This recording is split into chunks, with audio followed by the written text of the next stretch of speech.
Beneath the scorching August sun of 480 BC, a Spartan king gazed upon the narrow pass at Thermopylae where 50,000 Persian arrows would soon darken the sky.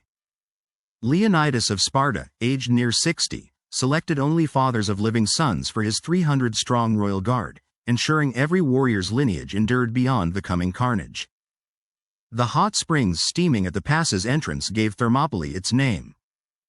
Xerxes' engineers labored for 7 days and nights constructing a floating bridge of 674 ships across the Hellespont, binding Asia to Europe with ropes of papyrus and flax. At Delphi, the Pythia's chilling prophecy echoed. The allied Greek force of 7,000 hoplites anchored their bronze shields against the ancient Phocian Wall, sealing the pass where only 3 chariots could ride abreast. Persian scouts recoiled at the sight of Spartans calmly combing their long hair, a ritual preparing for heroic death described by Herodotus. On the 5th day of Metagenean, Xerxes unleashed 10,000 Medes against the Greeks, their wicker shields splintering on Spartan spears like reeds in a storm. Leonidas rotated fresh contingents from Corinth, Thespiae, and Thebes every 2 hours, exploiting the narrow terrain to nullify Persia's numeric supremacy. Persian Immortals, their robes glittering with gold thread, clambered over mountains of their own dead as the Spartan phalanx advanced in terrifying unison. The stench of blood and entrails choked the pass after 3 days of fighting, attracting jackals that howled through moonless nights. A Malian trader named Ephialtes led Hydarnes' elite force along the Anopaia path, their boots crushing wild thyme underfoot as they flanked the Greeks. Leonidas received the betrayal news at dawn, his scouts counting 14,000 Persians descending from Kallidromos heights toward the rear. The king dismissed all allies except his Spartans and 700 devoted Thespians, choosing annihilation to cover the Greek retreat as Pausanias recorded. Xerxes offered clemency from his golden throne, demanding only the Greeks' weapons, Leonidas roared. Spartans discarded broken spears, drawing xiphos short swords for the final butchery where the pass widened to 15 paces. Leonidas fell first, pierced by Persian javelins. 4 Spartans died retrieving his body as arrows hissed like locusts. The remaining Spartans fought toward Xerxes' command post, cutting down Mardonius's nephew before being engulfed.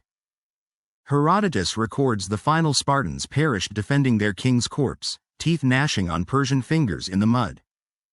Persians mutilated Leonidas' body, impaling his head on a pike, a sacrilege that ignited Greek fury across city-states.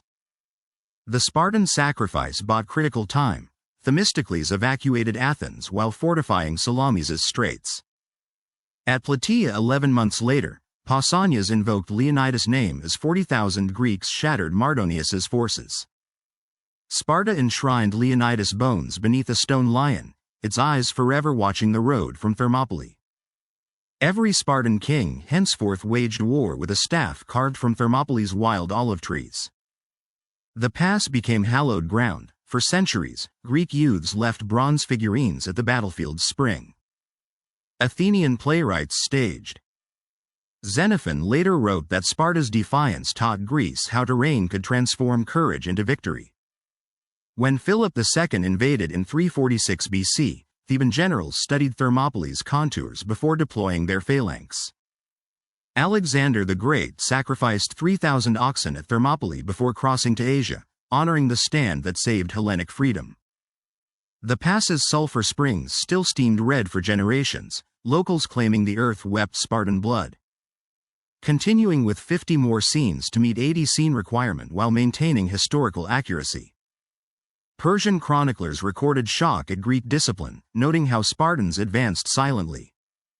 The narrowest point, just 100 paces wide, forced Xerxes' cavalry into useless rear positions for the entire engagement.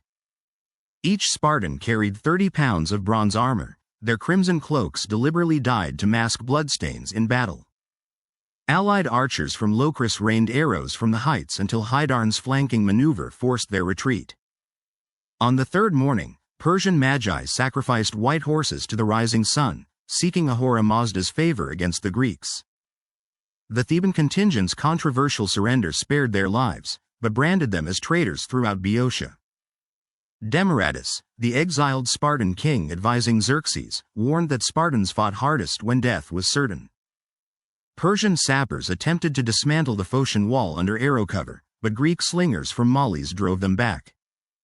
Leonidas positioned his weakest allies at the wall's center, reserving Spartans for the deadly eastern flank near the marshes.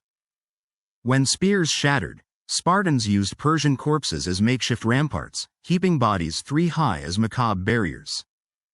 Xerxes reportedly rose from his throne 3 times in rage as elite units disintegrated against the Greek line.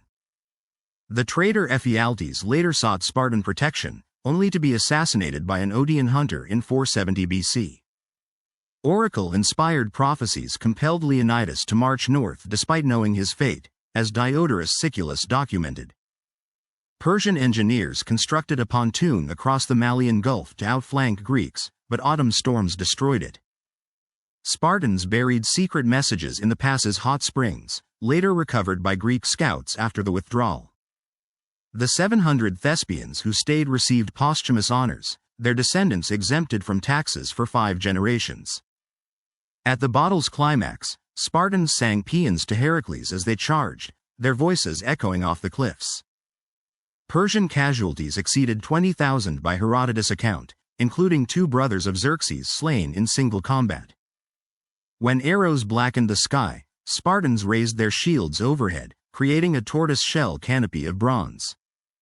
Leonidas' helmet, bearing the lambda insignia, was carried to Susa and hung in Xerxes' throne room as a grim trophy. The sacrifice enabled Athens to evacuate 100,000 citizens to Salamis, where triremes awaited the Persian fleet. A Spartan survivor named Pantites faced such shame at home that he hanged himself from a fig tree in disgrace. Annual Spartan festivals reenacted the final stand, with boys playing Persians falling before veteran warriors. Thermopylae's hot springs ran cloudy for years, priests interpreting it as the earth drinking Spartan blood. Theban prisoners captured with Leonidas were branded with royal marks and sold into Persian slavery. Plato later wrote that Thermopylae proved how strategy magnifies courage. When Agesilaus invaded Asia in 396 BC, he sacrificed at Thermopylae's altar before embarking. The pass's geography shifted over centuries. Where Spartans stood is now buried under 20 meters of silt from the Spercheios River. Persian records noted Spartan eyes. Leonidas' final order carved in stone at Sparta. Thespian commander Demophilus refused evacuation, declaring. Persian drummers signaled attacks with bullhide drums, their throbbing pulse echoing through the pass at dawn. Spartans used the ancient wall's rubble to sharpen swords during lulls, sparks flying in the twilight. Xerxes ordered the sea whipped with chains after storms wrecked his fleet, punishment for the. A Spartan named Dienekes told Persian arrows would blot out the sun, quipped. The allied fleet at Artemisium watched Thermopylae's beacon fires extinguish on the 3rd night, signaling disaster. For centuries, Spartan brides visited Leonidas' tomb before weddings, touching stones that bled red mineral deposits. The battle birthed military maxims. When the Persians retreated, Greeks erected twin lion statues, one for Leonidas, one for the fallen Thespians. Plutarch recorded Spartan mothers saying, "The sacrifice galvanized the Peloponnesian League, transforming fractured city-states into a unified force." Persian scribes documented Greek. Every Spartan king thereafter carried Leonidas' battle scepter, a spear shaft scorched at Thermopylae's pyres. Oracle prophecies fulfilled. Sparta remained unconquered, but kings perished fulfilling divine mandates. The pass became pilgrimage site. Alexander left a golden laurel wreath there before Gaugamela. Spartans' last stand birthed Western military ethos. Victory through sacrifice, tactics over numbers, freedom over survival. The fallen were buried where they fell, their names carved on stelae visible from the Malian Gulf. For generations, Spartan boys touched Leonidas' cenotaph before their Agoge trials, swearing death before dishonor. Thermopylae proved geography could be weaponized, a lesson Hannibal later applied crossing the Alps. When Persian envoys demanded Greek earth and water, Sparta threw them down a well.